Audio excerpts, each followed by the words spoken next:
I printed the eviction notice myself. Took me 20 minutes to find the right template online, another 10 to fill in the blanks with enough detail to make it look real. Maricopa County header, case number I invented, 30 days to vacate. I folded it twice and put it in my jacket pocket before driving to my daughter's house. Before we continue, tell me where you're watching from in the comments. I love seeing how far our stories reach. And if you haven't yet, make sure to subscribe. New stories every day. Chloe had invited me for dinner. First time in 4 months. She wanted me to meet Derek, the man she planned to marry. I wanted to see how they'd treat a broke old man about to lose his home. The house sat in a gated community in North Scottsdale. Terracotta walls and gravel yards. The kind of place where people pay extra for silence. I'd been paying her rent for 3 years. She didn't know that. She didn't know about the 34 commercial properties either, or the holding company, or the fact that her house belonged to me. I parked on the street, walked up the driveway. The garage door was open, and I saw a black Audi I didn't recognize. Derek's, I assumed. Chloe opened the door before I knocked. She wore a silk blouse I'd never seen before. Her smile was quick, professional. "Dad, you made it." She stepped aside to let me in but didn't hug me. The living room had new furniture, gray sectional, glass coffee table, abstract painting over the fireplace that looked like it cost more than my truck. 3 other people sat around the room. Chloe didn't introduce me. "Derek's in the kitchen," she said. "He's finishing the risotto." I nodded, stood there. One of the guests glanced at me, then back at her phone. The other 2 were talking about a trip to Cabo. I was invisible. I walked to the kitchen. Derek stood at the stove, stirring. He was tall, broad-shouldered, mid-30s, Rolex on his left wrist. He looked up when I entered but didn't step forward. "Mr. Reeves, good to finally meet you." He didn't offer his hand. I didn't offer mine. "Smells good," I said. "Arborio rice. The trick is patience." He turned back to the pot. I leaned against the counter and watched him. His watch caught the light every time he stirred. I estimated it at $15,000, maybe more. Chloe appeared in the doorway. "Dad, you can sit in the dining room. We're almost ready." I sat. The table was set for 6, but there were only 5 of us, plus Chloe and Derek. The empty chair stayed empty. No one mentioned it. Dinner was quiet. Derek talked about the real estate market, how inventory was low and prices were climbing. He said he'd closed 3 deals last month. He said the word equity 4 times. Chloe watched him while he spoke, nodding at the right moments, laughing when he made a joke about interest rates. The guests asked polite questions. I ate my risotto. Halfway through the meal, I pulled the eviction notice from my pocket and unfolded it on the table. Chloe froze. Derek set down his fork. "Dad, what is that?" 30 days, I said. "I got behind on payments. The bank filed in September." Silence. Derek picked up the paper and read it. His eyes moved fast, scanning the lines. Then he looked at Chloe. "How much does he owe?" Chloe's face tightened. "Derek, it's a fair question." He turned to me. "How much?" $12,000, give or take." Derek nodded slowly. He didn't offer to help. He folded the paper and slid it back across the table to me. "That's a tough spot," he said. "Market's brutal for people who didn't plan ahead." One of the guests coughed. The other studied her wine glass. Chloe said nothing. I put the notice back in my pocket, finished my water. The conversation moved on. Derek talked about a property in Tempe. Chloe mentioned the wedding venue they were considering. No one looked at me. After dinner, I stood to leave. Chloe walked me to the door.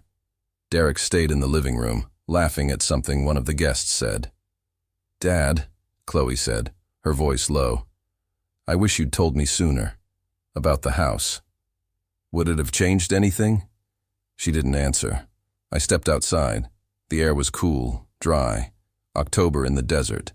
I turned back to say goodbye, and that's when I saw it. Her phone screen lighting up in her hand. A message from Derek. I read it before she turned away. "Your dad is dead weight. We need to talk." Chloe looked up at me. She didn't know I'd seen it. "Drive safe," she said. I drove home. The house was dark when I arrived. Same house I'd lived in for 22 years. Same house where I'd raised Chloe alone after Margaret died. Same kitchen where I'd taught her to make scrambled eggs. Same garage where I kept the safe. I unlocked it that night, sat on the floor with the door open, looking at the contents. 34 property deeds, title insurance policies, bank statements from the holding company. The portfolio was worth $212 million as of last quarter. I'd built it in 5 years quietly after Margaret's death. Commercial spaces, strip malls, medical offices. I bought distressed properties, renovated them, leased them out. Never told anyone. Chloe thought I was retired, thought I lived off savings and a small pension, thought I was a man who'd never planned ahead. I closed the safe, walked to the back porch. The desert was silent. No wind, no cars. Then, somewhere beyond the wall, a coyote howled. Long, sharp, alone. I stayed on the porch for an hour. I thought about Margaret, about the last year of her life, when Chloe was 18 and helped with everything. She bathed her mother, changed the sheets, drove her to chemo. She was patient then. She was kind. Something changed. I didn't know if it was Derek or time or money or just the slow erosion of who she used to be. But the woman who looked at me tonight, who let her fiancé call me dead weight, who didn't introduce me to her guests, that wasn't the girl who held her mother's hand in the hospice room. Or maybe it was. Maybe I just didn't want to see it. I went to bed at 11, left my phone on the kitchen counter, didn't check it until morning. When I did, there was one message from Chloe, sent at 6:40 a.m. Dad, we should talk about your options. Derek knows people who handle these situations. Let us help. I read it twice. Then I put the phone down and made coffee. The coyote was gone. The sun was up. The eviction notice sat on the counter, folded, fake, useless now. But it had done its job. I knew who they were. 3 days after the dinner, Chloe came to my house. I saw her car pull into the driveway from the kitchen window. She sat behind the wheel for a full minute before getting out, checking her phone, typing something, then dropping it in her purse. I poured a second cup of coffee and waited. She knocked twice. I opened the door. Dad, can we talk? I stepped aside. She walked in and stood in the living room like she'd never been there before. Arms crossed, eyes scanning the furniture, the shelves, the carpet. The house hadn't changed in 20 years, but she looked at it like she was appraising it. You want coffee? I asked. No, I can't stay long. She sat on the edge of the couch. I sat across from her in the chair Margaret used to read in. The leather was cracked now, worn smooth on the armrests. I never replaced it. Chloe took a breath. I've been thinking about your situation, the eviction. Okay, Derek and I talked. Derek and we think you should consider selling this place before it gets worse. The market's strong right now. You could get a good price, pay off what you owe, and have enough left over she paused, to find somewhere more manageable, a senior community, something with support services. You're alone here, Dad. If something happened, I'm 40 years old. She blinked. I know, I just mean, you mean a nursing home. I mean options. Her voice sharpened. You're about to lose this house. I'm trying to help. I looked at her. She held my gaze for a moment, then looked away, at the window, the yard, the wall, anywhere else. How much do you think the house is worth? I asked. Derek ran some comps. He says $450, maybe $475. It's a good lot, close to the freeway. Derek ran comps. He knows the market. I nodded, drank my coffee. She'd been in the house for 3 minutes and Derek had already priced it. I'll think about it, I said. Don't wait too long. Once the eviction goes through, your credit's shot. You won't be able to rent anywhere decent. Her phone buzzed. She pulled it out, glanced at the screen, and her face changed. Softened, almost smiled. She typed a quick reply and put it away. I have to go. Derek's showing a property in an hour. She stood. I walked her to the door. Dad, she said, turning back. I know this is hard, but you have to be realistic. This house, it's not sustainable. Not anymore. I didn't answer. She walked to her car, got in, and backed out without waving. I stood in the doorway and watched her drive away.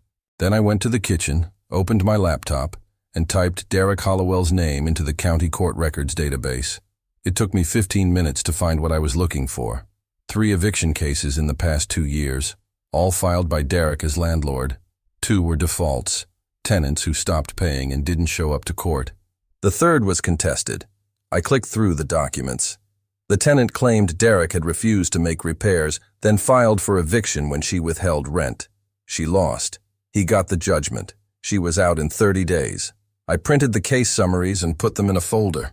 That afternoon, I drove past Chloe's house. I didn't stop, just slowed down, looked. Derek's Audi was in the driveway. The garage door was closed. The blinds were drawn. On my way home, I stopped at the storage facility I owned in Mesa. I hadn't been there in months. The manager, a woman named Rosa who'd worked for me since I bought the place, met me at the office. "Mr. Reeves, everything okay? Just checking in." She handed me the monthly report. Occupancy was at 94%. Revenue was up. I thanked her and left. That night, I went through old emails. I keep everything: receipts, invoices, correspondence. I'd saved every message Chloe had sent me since she got her first email account at 13. I scrolled back 5 years, 6 years, looking for something I remembered. I found it in March 2018, 6 months after Margaret died. "Dad, I don't know how to say this, but thank you for everything, for being there every day, for handling the doctors and the bills and all of it. I know I wasn't easy to be around, and I know I didn't help as much as I should have, but you never made me feel bad about it. You just kept going. I don't know how you did it. I don't know how you're still doing it. I love you. See." I read it 3 times. Then I closed the laptop and sat in the dark. The Chloe who wrote that email was 23. She'd just finished college. She was living in an apartment in Tempe, working her first job, figuring out who she was. She called me every Sunday. She came over for dinner once a month. Then she met Derek. I don't know when exactly. She mentioned him for the first time about 18 months ago. He was a colleague, she said. They'd worked on a deal together. Then he was a friend. Then he was more. The calls stopped. The dinners stopped. She moved into the house in Scottsdale, the house I owned, the house she thought she was renting from strangers. She started talking about equity and appreciation and leverage, words she'd never used before. She started looking at me the way Derek looked at me, like I was a problem to be solved. I opened the folder with Derek's eviction cases. I added the email from Chloe. I labeled the folder documentation and put it in the filing cabinet in the garage, next to the safe. 2 days later, I was making dinner when I heard a car outside. I looked through the window. A black Audi was parked across the street, engine running. Derek. He sat behind the wheel, phone in hand, pointed at my house. I saw the screen flash. He was taking pictures. I stepped back from the window, waited. He took 4 or 5 shots. The front yard, the roof, the driveway. Then he put the phone down, pulled away from the curb, and drove off, without looking back. I stood in the kitchen for a long time. He was building a file, documenting the property, getting ready for something. I went to the garage and opened the safe. I pulled out the deed to Chloe's house, the one in North Scottsdale, the one she thought belonged to a management company in Phoenix. I looked at the address, the legal description, my name on the title through the LLC. She'd lived there for 3 years. I'd paid the mortgage, the taxes, the HOA fees. I charged her $1,800 a month in rent, less than half the market rate. She'd never been late, but she'd also never asked who owned it. Never wondered why the rent was so low. Never questioned the deal. Derek would have. Derek would have pulled the records, traced the ownership, followed the money. That's what he did. That's who he was. But Chloe didn't. Because she didn't want to know.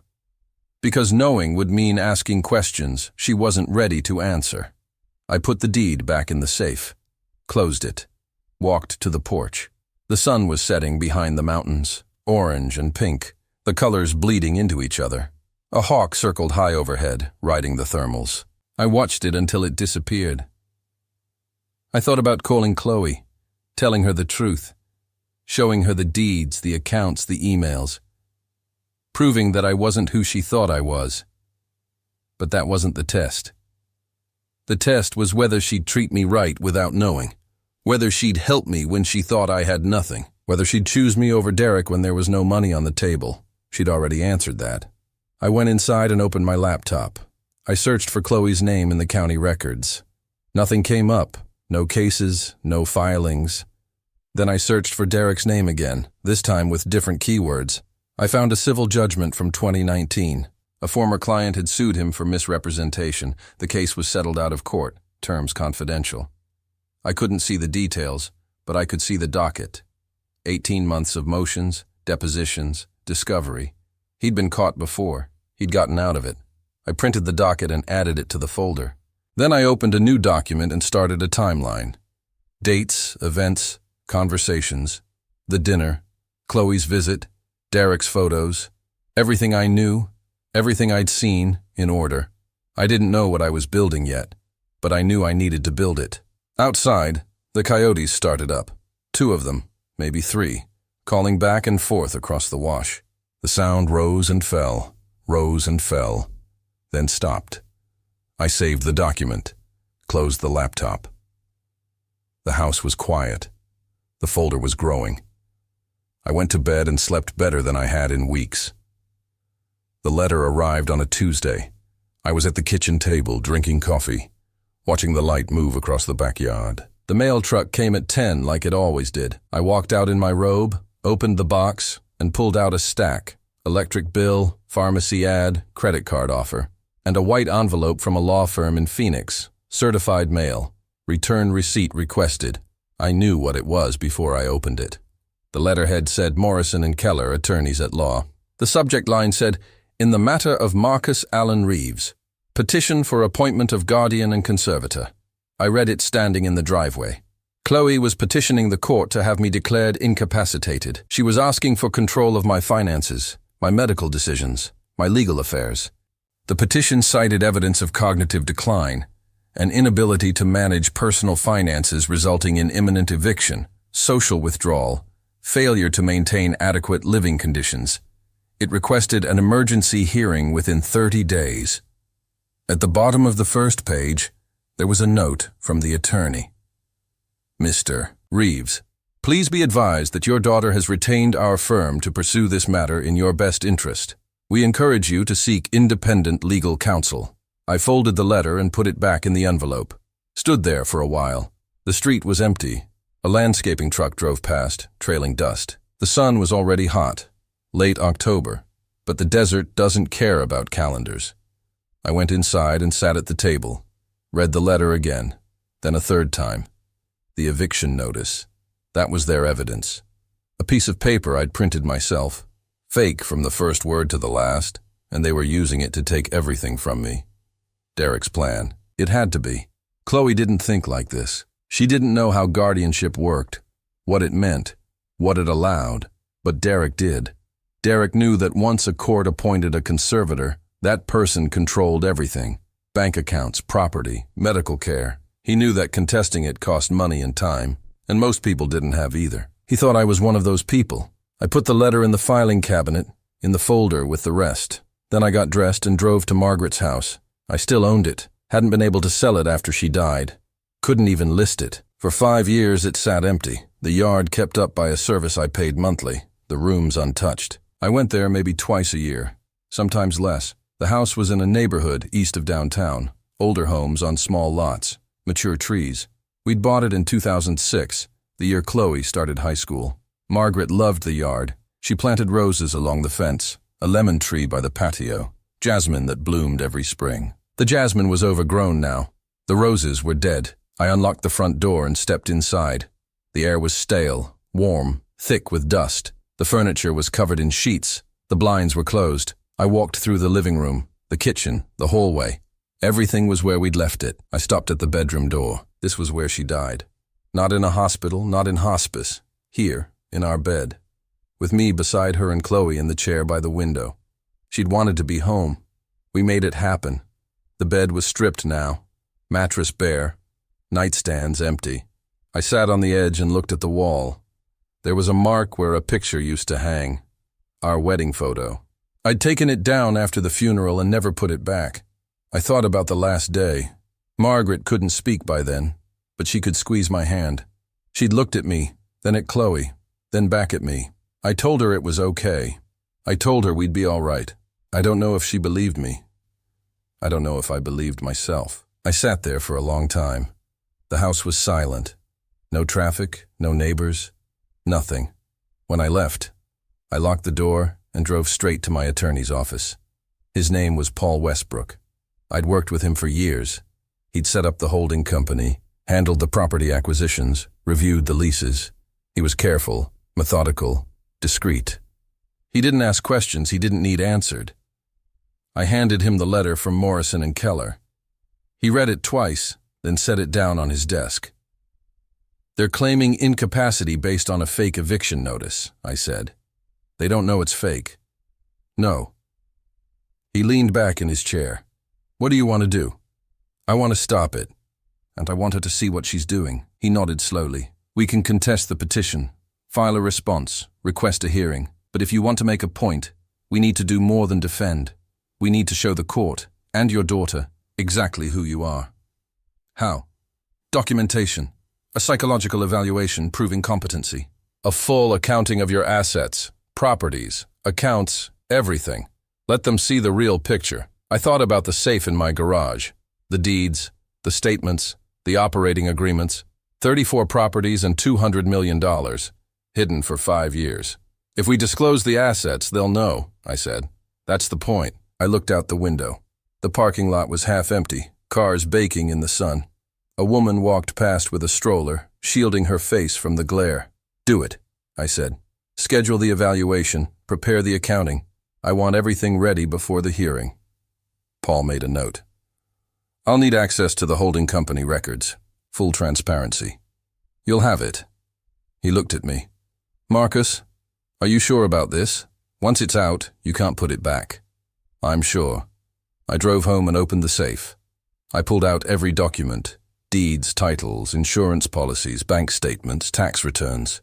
I spread them across the garage floor and photographed each one with my phone. Then I organized them by property, by year, by value. It took 4 hours. When I was done, I uploaded the files to a secure folder and sent Paul the link. Then I called the psychologist his office had recommended and scheduled an evaluation for the following week. That night, I sat on the porch and watched the sky darken. The mountains turned black. The stars came out, faint at first, then brighter. I thought about Chloe signing that petition, sitting in some lawyer's office, putting her name on a document that called her father incompetent. Did she hesitate? Did she ask questions? Or did she just sign where Derek told her to sign? I didn't know. Maybe it didn't matter. The coyote came back. I heard it before I saw it. Footsteps in the gravel beyond the wall, then a pause, then the shape of it moving through the wash. It stopped at the edge of the yard and looked at me. Yellow eyes, steady, unblinking. I didn't move. It watched me for a long moment. Then it turned and disappeared into the dark. 3 days later, I drove to the psychologist's office in Scottsdale.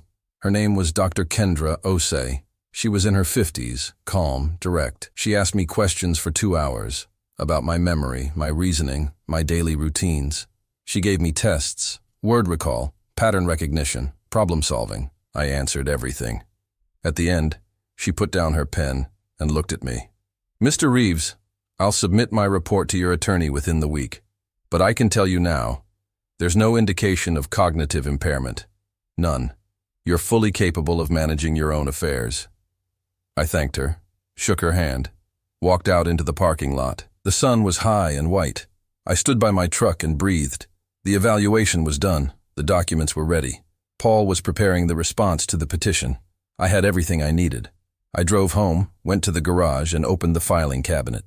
I took out the folder, the eviction cases, the email from Chloe, the civil judgment against Derek, the timeline I'd started. I added the receipt from Dr. Osei's office. Then I pulled out a fresh sheet of paper and started to write. "Dear Chloe." I stopped, looked at the words. Not yet. I put the paper in the folder, closed the cabinet, went inside. The letter would come, but not now. Not until she was ready to read it. Not until she'd seen everything else first. I spent the next week building the file. Every morning I woke at 5, made coffee, and sat at the kitchen table with the documents spread in front of me. I organized them by category: property records, financial statements, correspondence, legal filings. I created a master index with dates, descriptions, page numbers. I printed duplicates of everything and stored them in a fireproof box in the garage. Paul called on Thursday. The response to the guardianship petition was ready. He'd included Dr. O.C.'s evaluation, a summary of my assets, and a motion to dismiss on grounds of fraudulent evidence. He said the hearing was scheduled for December 12th, 6 weeks away. Their attorney called me, he said. Wanted to know if we'd consider a settlement. What kind of settlement? They didn't say, but they're nervous. They expected you to roll over. What did you tell them? I told them we'd see them in court. I hung up and went to the garage. I opened the filing cabinet and pulled out the folder. Thicker now, almost 2 inches. I flipped through the pages. Derek's eviction cases, his civil judgment, the photos he'd taken of my house, the timeline of events since the dinner, Chloe's email from 2018, the guardianship petition, Dr. Osei's report, and the deed to Chloe's house. I held it up to the light. The paper was heavy, official, stamped with the county recorder's seal. It showed the property address, the legal description, the chain of title. At the bottom, the owner of record, Reeves Holdings, LLC. My company, my name. She'd lived there for 3 years and never knew. I put the deed back in the folder. Then I pulled out the sheet of paper I'd started the week before, the letter to Chloe. I'd written 2 words, Dear Chloe. I picked up a pen and kept writing. I'm not going to tell you what to think or how to feel. I'm just going to show you the truth and let you decide what it means. Everything in this file is real. The properties are real. The money is real. The evaluation is real. I'm not sick. I'm not broke. I'm not who you think I am. I wanted you to know me without knowing any of this. I wanted to see if you'd treat me the same when you thought I had nothing. You didn't. I don't know if that's who you've always been or who you've become. I don't know if it's Derek or something else, but I know what I saw, and I know what you did. You tried to take everything from me based on a lie you believed because it was easier than asking questions. I'm not angry. I'm not looking for an apology. I just want you to see. Dad, I read it twice. Then I folded it and put it in the folder with everything else. That afternoon, I called Chloe. She answered on the 4th ring. Dad, we need to talk about the house, about the situation. Silence, then. Okay, when? Tomorrow, noon. I'll come to you. Derek will be here. I know. I hung up before she could say anything else. The next morning, I dressed in slacks and a button-down shirt, the clothes I used to wear to client meetings when I was still working as an engineer. I put the folder in a leather briefcase I hadn't used in years. I drove to Scottsdale with the windows down, the air dry and warm, the mountains sharp against the sky. Chloe's house looked the same as before. The Audi was in the driveway. The blinds were open this time. I parked on the street and walked up to the front door. Derek answered. He was wearing a polo shirt, sleeves tight around his arms, watch glinting in the sunlight. He smiled, not warm, not cold, professional. Mr. Reeves, come in. The living room was clean, staged. Chloe sat on the sectional, legs crossed, hands in her lap. She didn't get up. Dad, thanks for coming. I sat in the chair across from them, set the briefcase on the floor beside me. Derek leaned forward. We appreciate you reaching out. I know this has been a difficult time, but I think we can find a solution that works for everyone. What kind of solution? You sell the house, pay off your debts. We help you find a place that's more appropriate for your needs, somewhere with support, somewhere safe. And the guardianship? Derek glanced at Chloe. She didn't move. That's just a precaution, he said. To make sure your interests are protected during the transition. Once you're settled, we can revisit it. I looked at Chloe. Is that what you want? She met my eyes for a moment, then looked away. I think it's the right thing, she said. For everyone. I nodded, sat back in the chair. The room was quiet. The air conditioning hummed. Somewhere outside, a leaf blower started up, high and whining, then fading. I have a question, I said. Derek raised his eyebrows. Of course. Chloe, do you remember what your mother said, in the hospital, the last day? Chloe's face changed, her lips parted. She looked at me, then at Derek, then back at me. Dad, do you remember? I don't, she shook her head. I don't see what that has to do with, she said, take care of each other. That's what she said. Those were her last words. Chloe's eyes were wet. She blinked, looked down at her hands. Derek shifted in his seat. Mr. Reeves, I understand this is emotional, but we're here to discuss practical matters. The house, the finances, the path forward. I stood up. I'll be in touch, I said. I picked up the briefcase and walked to the door. Chloe stayed on the couch. Derek followed me. Mr. Reeves, we're trying to help you. I turned and looked at him. His face was smooth, composed, unreadable. The face of a man who'd done this before. No, I said. You're not. I walked to my truck, got in, drove away without looking back. That night, I sat at the kitchen table with the folder open in front of me. I pulled out the deed to Chloe's house, the one in Scottsdale, the one she thought belonged to a management company. I made a copy. Then I wrote a note on a separate sheet of paper. This property is owned by Reeves Holdings, LLC. The rent is 14 months past due. Please advise your client accordingly. I put the deed and the note in an envelope, addressed it to Morrison and Keller, attorneys at law, drove to the post office and sent it certified mail, return receipt requested. Then I went home and waited. 2 days later, Paul called. Their attorney wants to talk. He's asking for a continuance on the hearing. Why? He didn't say, but I'd guess they're reassessing their position. What did you tell him? I told him we'd consider it, but I wanted to check with you first. I looked out the window. The sun was setting, the sky orange and purple over the mountains. A hawk circled high above the wash, riding the last thermals of the day. No continuance, I said. We go forward as scheduled. Understood. I hung up, went to the porch. The coyote was there again, not in the yard, but beyond the wall, moving through the brush. I could see its shape in the fading light, low and quick. My phone buzzed. A text from a number I didn't recognize. This is Derek. We need to meet. Alone. I read it. Didn't reply. The coyote disappeared into the wash. The sky darkened. The stars came out. Another text an hour later. Same number. I know who you are. I know what you own. Let's talk before this gets worse. I turned off the phone and went inside. The next morning, Chloe called. I let it ring. She called again. I let it ring. Then a voicemail. Dad, I don't know what's happening. Derek left yesterday and I haven't heard from him. He won't answer his phone. His stuff is still here, but he's gone. I don't understand. Please call me. I listened to it twice. Then I deleted it and made coffee. The folder sat on the table, complete. The hearing was in 5 weeks. Derek was gone. The turn had happened. Now came the rest. She came on a Sunday. I was in the garage organizing the filing cabinet when I heard the car pull into the driveway. I looked through the window. Chloe's Honda, not Derek's Audi. She was alone. I closed the cabinet and walked to the front door. Opened it before she knocked. She stood on the porch in jeans and a sweater, no makeup, hair pulled back. She looked younger than she had at the dinner, and tired. Dark circles under her eyes, hands in her pockets. Dad. Chloe. She didn't ask to come in, just stood there looking at me. Derek's gone, she said. He packed a bag 3 days ago and left. He's not answering my calls. His office says he's on personal leave. She paused. I got a letter from my attorney about the house. I didn't say anything. Is it true? She asked. Do you own it? Yes. She nodded slowly. Her jaw tightened. She looked past me, into the house, then back at my face. Can I come in? I stepped aside.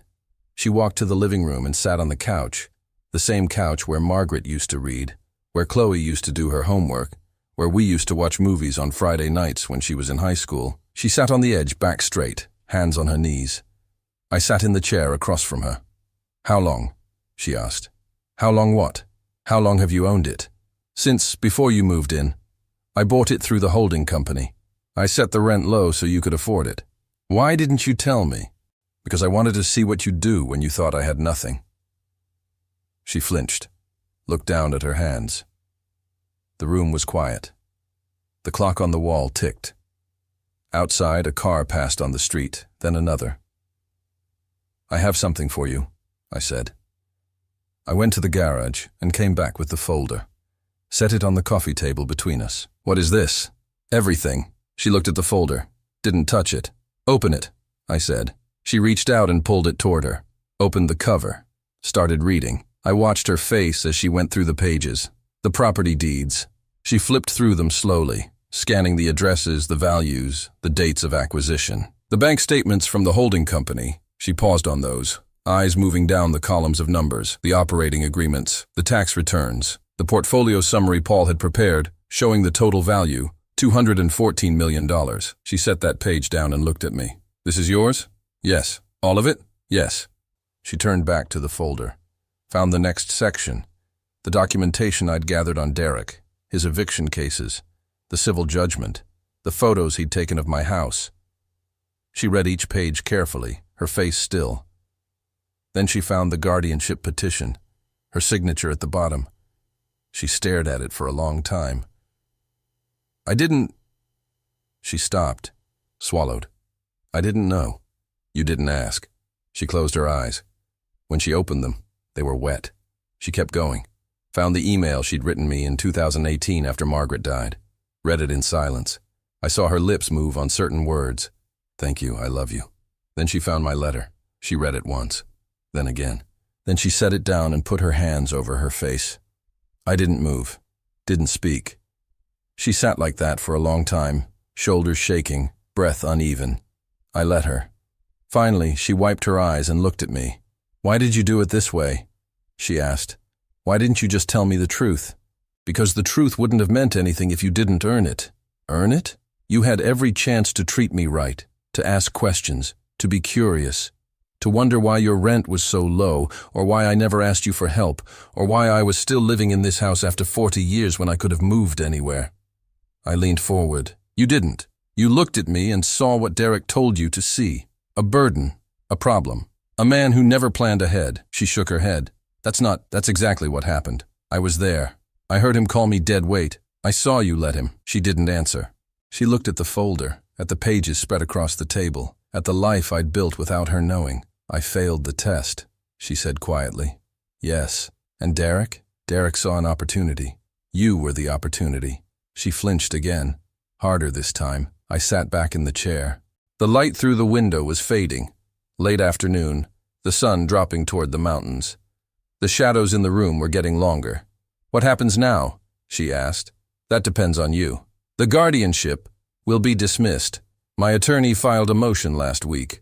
The hearing's in 3 weeks, but their case is gone. They have no evidence, and now they know I'm not who they thought I was. She nodded, looked at her hands. And the house? My house? It's still yours. You can stay, but you'll pay market rent from now on. And you'll sign a real lease, with real terms. No more favors. Okay. And Chloe. She looked up. If you ever try something like this again, with me or anyone else, I'll know. And I won't be as patient. She held my gaze, didn't look away. I understand, she said.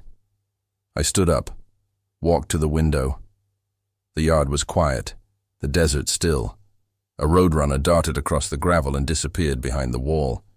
Do you remember the lemon tree? I asked. She didn't answer at first. Then, at Mom's house? She planted it the year you started high school. She used to pick the lemons and make lemonade. You helped her squeeze them. I remember. The tree's still there. Overgrown, but alive. I turned back to her. I'm selling the house. I decided last week, but I'm going to dig up the tree first and bring it here. Plant it in the backyard. Chloe's face changed. Something softened. She'd like that, she said. I know. She stood up, looked at the folder on the table. Can I keep this? It's yours. She picked it up, held it against her chest. Dad, I'm sorry. I didn't say anything. I know that doesn't fix it. I know I can't undo what I did. But I'm sorry. I looked at her. My daughter, 23 years old, standing in the living room where she grew up, holding the evidence of everything she'd done and everything I'd built. She looked small. She looked lost. I know, I said. She walked to the door. Stopped with her hand on the knob. Can I come back? Not now, but sometime? Yes, she nodded.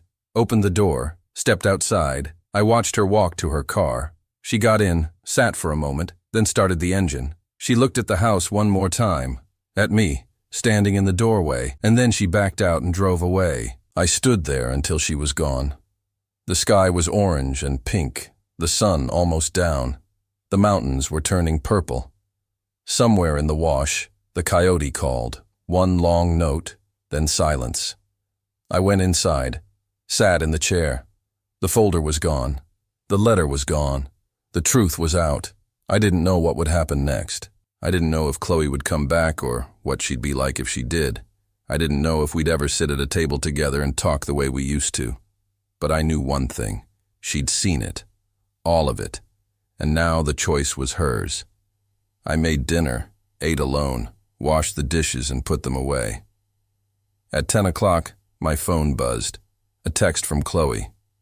2 words. I ended it. I looked at the message for a long time. Then I put the phone down and went to bed. The house was quiet. The stars were out. The confrontation was over. 3 months later, I sold Margaret's house. The closing was on a Wednesday in March.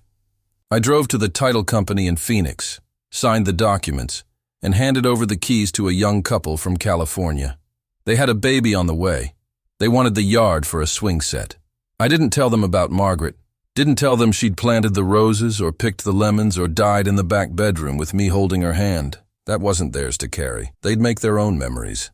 That's how it works. The check was for $640,000. I deposited it that afternoon and drove home. The house was empty now. Someone else's problem. Someone else's future. But the lemon tree was in my backyard. I dug it up myself, 2 weeks before closing. Rented a truck, brought shovels and tarps, spent 4 hours in the dirt. The root ball was heavy. Took everything I had to lift it into the bed. I drove it back to my place, dug a new hole by the patio, and lowered it in. Packed the soil, watered it, stood back and looked. It wasn't much. 5 feet tall, crooked trunk, sparse leaves. But it was alive. Margaret would have laughed at me. She was the gardener, not me. I killed every plant I touched. But this one mattered. So I read the books and watched the videos and did what they said. Morning water. Afternoon shade. Fertilizer once a month. It was still standing. That was enough. Chloe came by to see it. She called first. Didn't just show up. That was new. She asked if she could visit on Saturday afternoon, and I said yes. She parked in the driveway and walked around the side of the house to the backyard. I was on the patio, drinking iced tea. She stopped when she saw the tree. "You really did it," she said. "I said I would." She walked closer, touched one of the leaves. It was small, pale green, new growth. "It looks good," she said. "It's hanging on." She sat in the chair next to mine. We looked at the tree together. The afternoon light was soft, golden, the way it gets in early spring before the heat comes back. "I signed the lease," she said. "Paul sent it over last week." "I know. Market rate, 12-month term, all the real terms. Good." She nodded, looked at her hands. "I found an apartment," she said, "in Tempe, closer to work. I'm moving at the end of the month." I turned to her. "You're leaving the house?" "I think I need to. I can't live there anymore. Not after everything." I didn't argue. She was right. "What about Derek?" I asked. "Gone. I don't know where. He cleared out his office, canceled his listings. Someone told me he moved to Texas, but I don't know if that's true." She paused. "I don't care." "You ended it." "I ended it." We sat in silence. A hummingbird appeared at the feeder by the window, hovered for a moment, then darted away. "I withdrew the petition," she said. "Officially.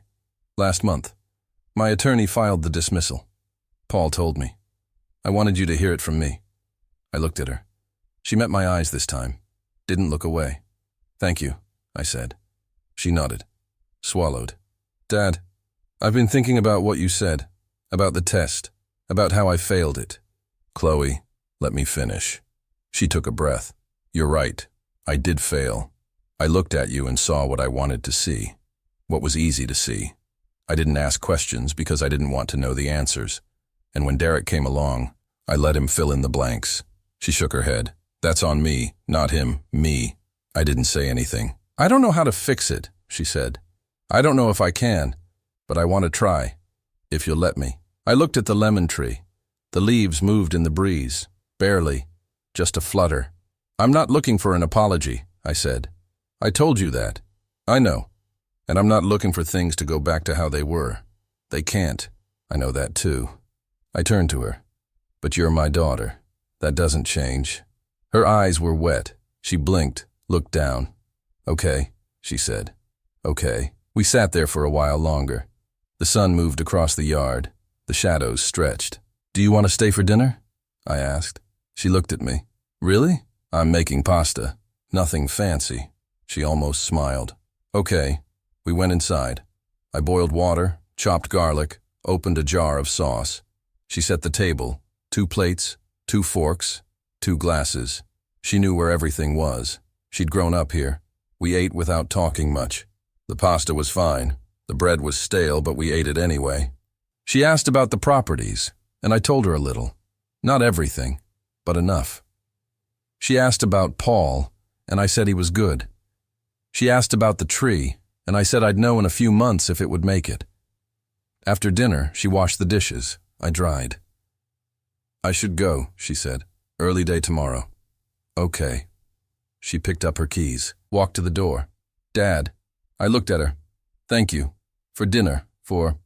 She stopped. For not giving up on me. I didn't answer. She didn't need me to. She left. I watched her drive away. The house was quiet. The dishes were done. The table was clean. I went to the garage and opened the filing cabinet.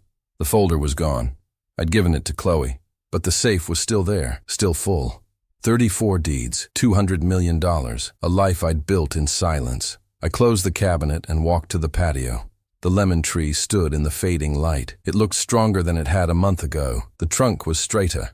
The leaves were darker, fuller. I thought about Margaret, about the day she'd planted it, 18 years ago. She'd been so excited, said it would give us lemons for the rest of our lives. I'd laughed. I didn't think it would last a year. It outlasted her. It outlasted the house. And now, it was here, in my yard, still growing. That night I drove to the desert. I took the road east, past the city, past the suburbs, into the open land. The sun was setting, orange and red, the colors bleeding across the sky. I pulled off at a trailhead I knew, parked, and got out. The air was cool and clean. The mountains were black against the horizon. I walked 100 yards into the brush and stopped. No sound, no cars, no people, just the desert. I stood there and breathed. I thought about the past 6 months, the dinner, the eviction notice, the petition, the documents, the confrontation, all of it. I'd won. That was the truth. I'd beaten Derek, stopped the guardianship, kept everything I'd built. I'd shown Chloe who I was and made her see what she'd done. But it didn't feel like winning. It felt like surviving. I looked at the sky. The first stars were coming out. Faint, then brighter. The moon was rising over the mountains, thin and white. I thought about Chloe, about the girl who'd written me that email in 2018, thanking me for being there, about the woman who'd sat at my table tonight and washed my dishes and asked about the lemon tree. She wasn't the same person who'd signed that petition. Maybe she never would be again. Maybe that was enough. I walked back to the truck, got in, sat for a moment with my hands on the wheel. The coyote appeared. It came out of the brush to my left, slow, careful, nose to the ground. It stopped 10 feet from the truck and looked at me. Yellow eyes, steady, calm. We watched each other. Then it turned and walked away, disappeared into the dark. I started the engine and drove home. The house was waiting. The tree was waiting. The safe was locked, the documents secure, the future uncertain but clear. I went to the garage one last time, opened the filing cabinet, pulled out the letter I'd written to Chloe, the one I'd kept a copy of just in case. I read it once. Then I took it to the backyard, to the fire pit I never used, and burned it. The paper curled and blackened. The words disappeared. I didn't need them anymore. The test was over. The proof was delivered. The truth was out. Whatever came next, we'd build it from here. I went inside, turned off the lights, went to bed. The house was quiet. The tree was growing. The stars were out.